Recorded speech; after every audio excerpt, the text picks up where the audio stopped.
Have you ever had a job that just felt wrong? Not just the kind of wrong where you drag yourself out of bed and mutter about your paycheck or your manager under your breath, but the kind of wrong that settles in your bones.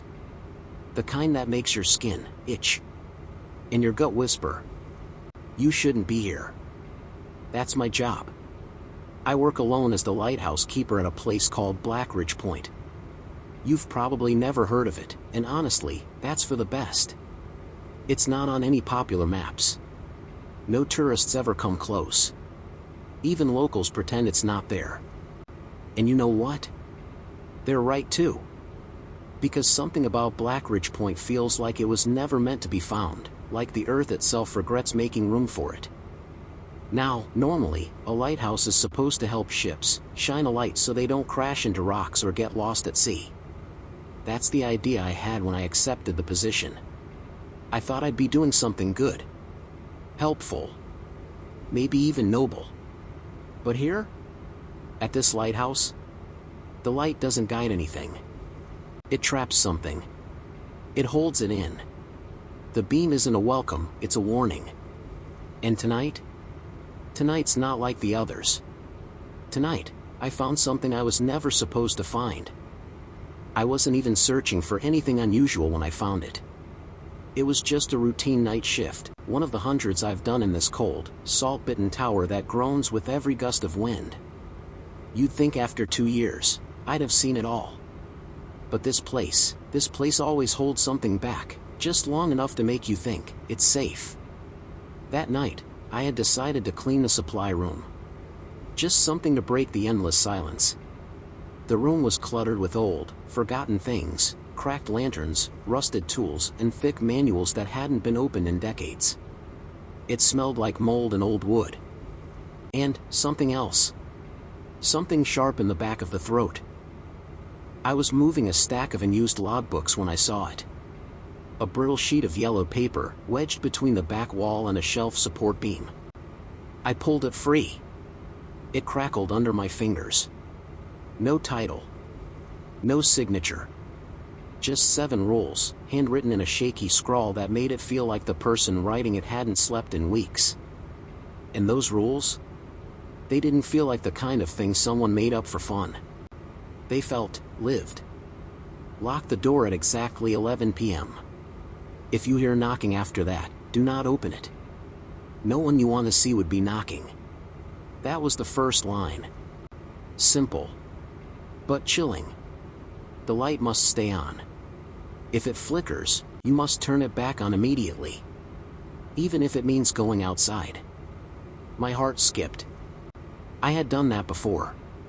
Gone outside when the power glitched in a storm. I thought it was normal. Necessary maintenance.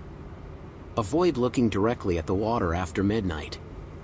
If you hear something calling your name, it is lying. If the water tries to talk to you, shut your mouth and don't answer. My breath caught. I remembered the time I thought I heard someone yelling from the cliffs. I had almost shouted back. If you see a man standing at the edge of the cliff, do not acknowledge him. Do not speak. Do not approach. A cold sweat began to spread across my back. I had seen someone like that. Just once. A few weeks ago. I thought it was a trick of the light. You must leave at exactly 4 a.m. Not a minute before. Not a minute after. I'd always left around 4, but never on the dot. Never knew it mattered. Maybe it does. When the fog rolls in thick, do not look outside the window. You might see something you wish you hadn't. I thought about the nights when the fog came in so dense I couldn't see my hand in front of my face. I had stared out the window just to feel less alone. Every new moon, the ship will return. Do not acknowledge it. Do not try to stop it. Do not watch. That one hit me hardest. I hadn't seen any ship. But the moon was a sliver tonight. A new moon was coming. I stood there, staring at the list, my hands trembling slightly around the edges of the paper. It felt like the air around me thickened, like the room itself held its breath. At first, I laughed. A weak, shaky laugh. Thought maybe it was just some old joke from a previous keeper. some creepy tradition to mess with the new guy. But the longer I held that paper, the more the silence seemed to lean in closer. Like the whole lighthouse was watching me. And deep down, I realized something. This wasn't a warning left behind. It was a dare. A test. And without knowing it, I'd already been following some of the rules. I'd already been playing the game. Whether I liked it or not. I tried to distract myself. Really, I did. I paced around the main floor of the lighthouse. Picked up a dusty book from the side table, flipped through pages without seeing a word. I even turned on the little battery-powered radio, hoping to catch a fuzzy station from the mainland. But all I got was static. Through it all, my hands wouldn't stop shaking. They trembled like I'd been out in the cold too long, even though the thick stone walls of the lighthouse kept the wind out. It wasn't the cold. It was fear. Cold, quiet, creeping fear. The first rule had seemed simple when I read it. Lock the door at exactly 11 p.m. Easy, right? Just turn the key and walk away. So that's what I did. I walked over to the heavy iron door, the one at the bottom of the spiral staircase, and I turned the lock. Once. Then again, just to be sure. The metal groaned in protest, like it didn't want to be locked. That should have been my first clue. And then, at exactly 11:03, the knocking started. 3 slow, deliberate knocks. Then silence. The kind of silence that presses against your ears, waiting to see what you'll do. I froze where I stood, eyes wide. I hadn't expected it to actually happen. I hadn't even remembered hearing knocking before tonight. But now that I was really listening, really tuned in, it struck me. I had heard this before. Maybe not consciously, but deep in my brain, the sound had been there. Buried. Like a memory you pretend isn't yours. And that's when it hit me, this had been happening every single night. I just hadn't noticed. Or maybe, I hadn't wanted to. I took a step back from the door. The lighthouse was on a cliff. It's not like someone could just wander up here. There's a narrow trail that leads from the shore, and the rocks down below are sharp and unforgiving. You'd hear someone climbing that path. Their footsteps would echo. But tonight, I hadn't heard a thing. And then, a voice came through. Hello? The voice hit me like a slap across the face. It was male. Low. A little rough, like someone who hadn't used it in a while. But there was something wrong. Like a song sung by someone who knows all the words but doesn't understand the meaning. Too steady. Too careful. I think I'm lost, the voice said. I didn't move. My jaw clenched tight enough to hurt. I stared at the door like it might reach out and grab me. Lost? Out here? In the middle of nowhere? At night? It made no sense. I don't know how I knew, but I knew. That voice wasn't right. It didn't belong. Please, it said again, softer this time, like it was trying to sound weak. I don't have much time, you have to let me in. I almost reached for the door. Something in me twitched. Reflex. Instinct. That old human habit of helping someone in need. But then, my eyes flicked to the paper I tucked into my coat pocket. Rule number 1, do not open the door. My fingers tightened around the coat fabric. I stepped back. The voice kept going, pleading, begging, insisting. Each word more convincing than the last. It tried to sound scared. Then kind. Then angry. But I kept still. Kept my mouth shut. Then, without warning, the voice just stopped. Silence. Not even a breath. And then, the footsteps. But they weren't the kind of footsteps that echoed on a stone path. No. These were different. No crunch of gravel. No rustle of brush. Just a soft, steady rhythm, like feet padding over empty air. They didn't head back down the trail. They didn't fade into the woods. They simply walked away. into the pitch-black night that stretched beyond the lighthouse like an endless sea of nothing. I didn't breathe. Then, something slid under the door. A soft, scraping sound like paper across stone. I stared at the bottom of the door. A piece of paper. Bloodied. Not just smudged, but soaked in dark, rust-colored blotches. I hesitated. My fingers hovered near it. Unsure. It could be a trick. It could be a trap. But leaving it there felt worse. So, carefully, I picked it up. The edges were sticky. The smell? Metallic, sharp, sickening. I turned it over and slowly unfolded it. There were words. Shaky, handwritten lines like the rules, but smaller, messier. I began to read. But I didn't get far. Because the moment my eyes hit the second line, the lights flickered. Not a soft flicker. Not a gentle dim. A hard stutter. On, off, on. And for the first time that night, I realized I wasn't alone. When I glanced at the clock, it read 12 a.m. exactly. Midnight. The second my eyes registered the time, the lighthouse light, my only real protection against whatever nightmares Blackridge Point held, flickered again. A single, sharp blink. Then another. Once. Twice. And then, darkness. The beam that usually swept steadily over the black ocean just vanished. Gone. Just like that. No warning. No hum of dying power. Just, out. And in that instant, something deep inside me knew this wasn't a simple malfunction. This wasn't normal. The second rule. I remembered it clearly now. The light must stay on. If it flickers, you must turn it back on immediately. Even if it means going outside. A cold jolt of panic ripped through my chest. My throat tightened. My heart started hammering so fast it felt like it might crack my ribs. I fumbled for the flashlight on the nearby table, snatched it up with shaking hands, and bolted for the staircase. The old spiral steps groaned beneath my feet as I raced up toward the lantern room. The cold hit me halfway up. Not normal cold. Not just sea air cold. It was wrong.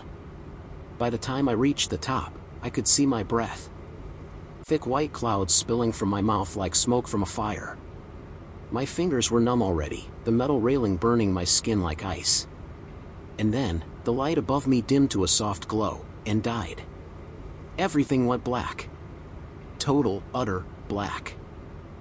I turned on my flashlight. The weak yellow beam cut through the room like a knife, shaking with every tremble of my hand. I swung it toward the generator, heart thudding in my ears louder than the wind outside.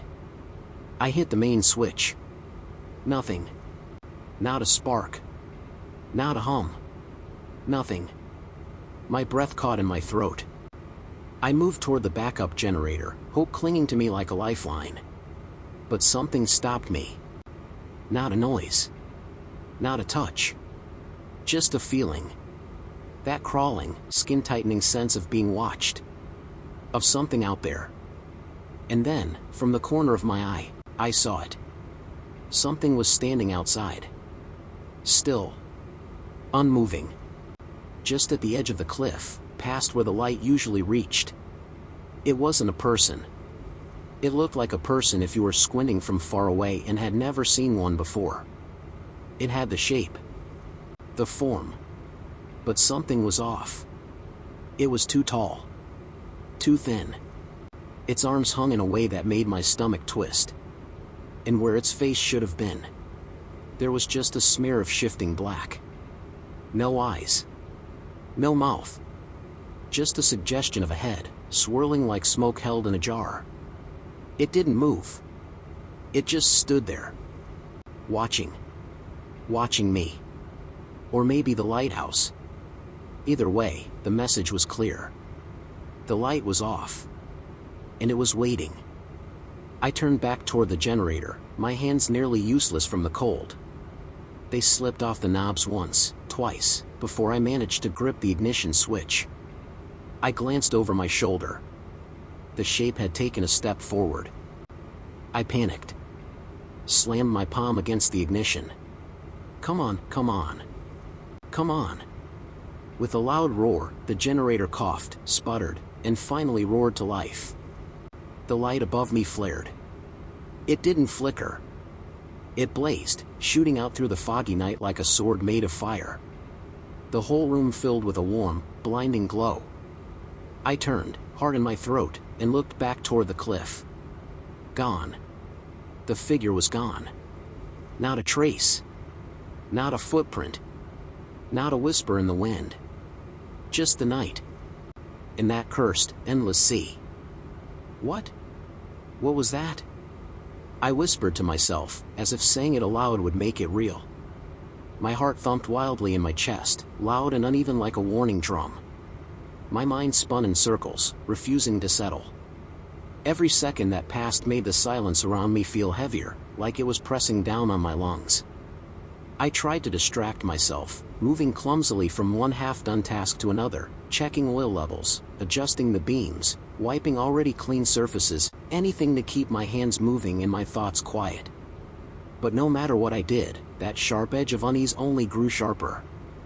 People don't take lighthouse jobs for fun. No one dreams about spending months isolated in a cold, creaking tower by the sea, cut off from the world. You don't wake up one day and say, I want to be alone with nothing but foghorns and sea spray for company. No. You end up here because you're running. Hiding. Escaping. My reason? It was simple. I had nothing left. Nothing to hold on to. Nothing to keep me in the world I once called home. I grew up in a small, quiet town built on the edge of a reservation. The kind of place where stories floated in the wind and people still nodded at things unseen.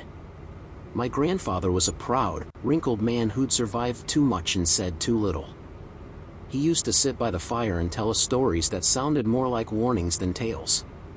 He spoke of spirits that didn't stay dead, voices that called from the water, and fog that carried more than just moisture. As a boy, I laughed it off. I thought it was just a part of our culture's way of scaring kids into behaving. But then, the crash. My wife. My little boy. Gone. One rainy night and a slippery highway and just nothing. After that, everything my grandfather said started sounding less like myth and more like memory. All I wanted was to disappear. To stop hearing the echo of toys that weren't played with anymore. To stop seeing her mug in the cupboard and his boots by the door. I needed silence. Distance. Emptiness.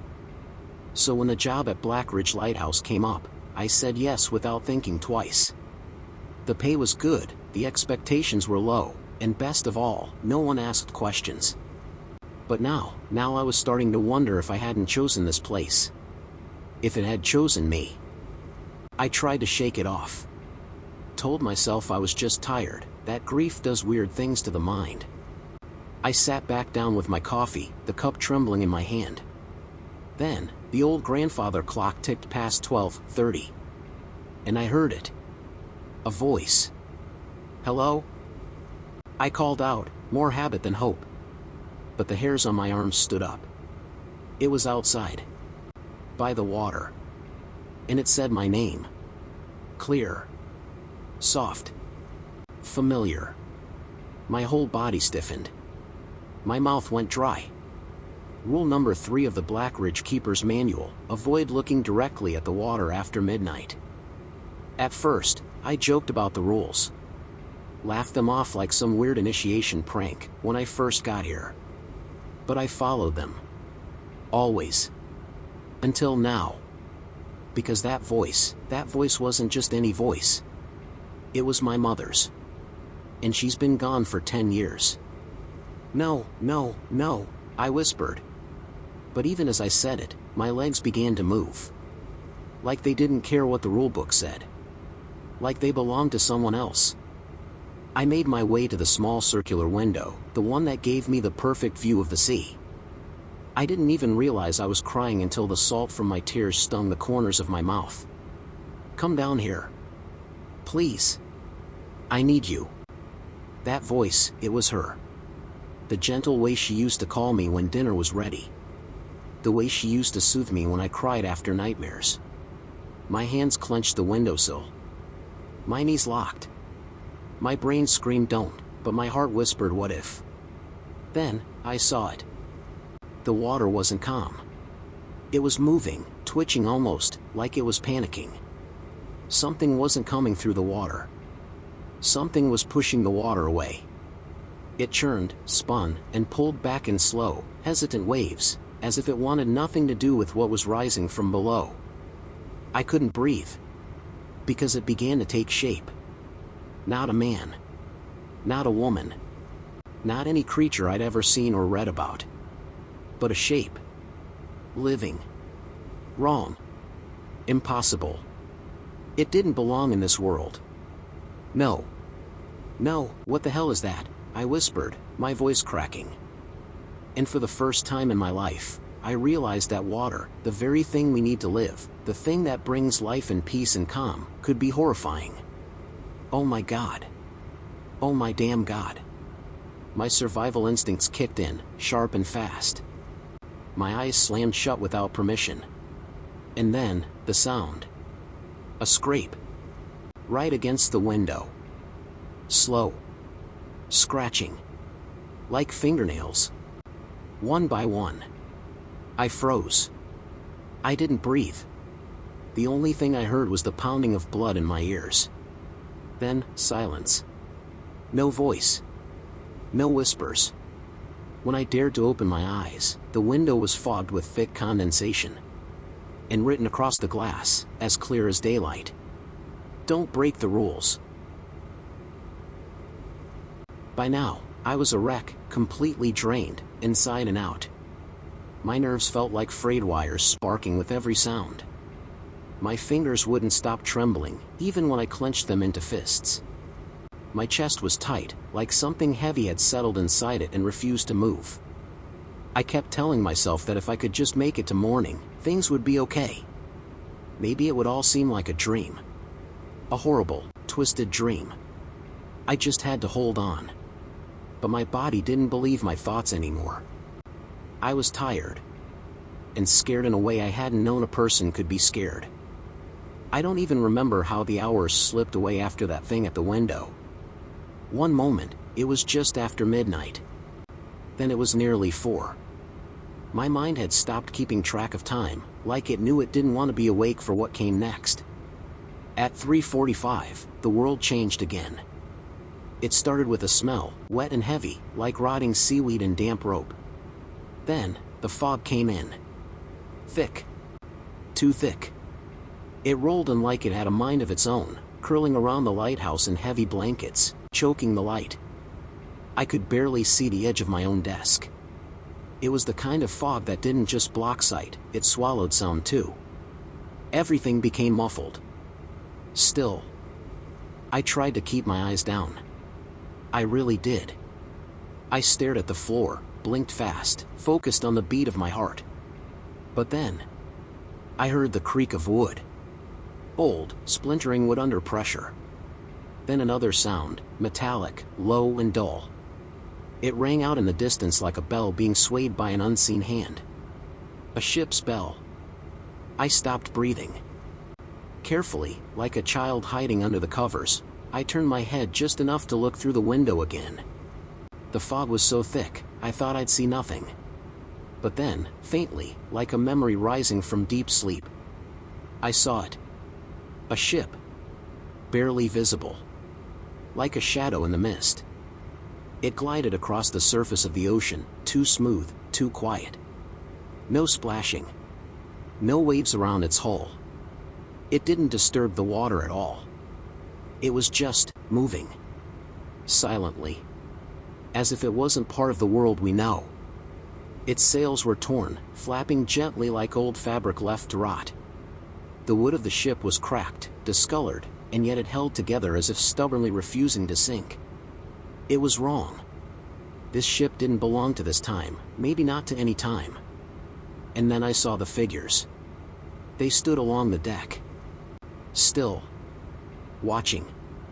They were shaped like people, but not truly people anymore. Some of them were missing arms. One had no face at all, just smooth, pale skin stretched over where features should be. A few stood with mouths open, wide and empty, their jaws slack in endless screams. But none of them made a sound. They just stared. Every single one of them, facing the lighthouse. Facing me. I froze, unable to tear my eyes away. My skin crawled. My legs locked up. I couldn't run, couldn't even blink. Then, one of the figures moved. It raised its hand. Not in greeting. Not in peace. It pointed. Right at me. I felt like throwing up. My stomach twisted in on itself. My mind screamed for an explanation, but deep down, somewhere I didn't want to look, I already knew.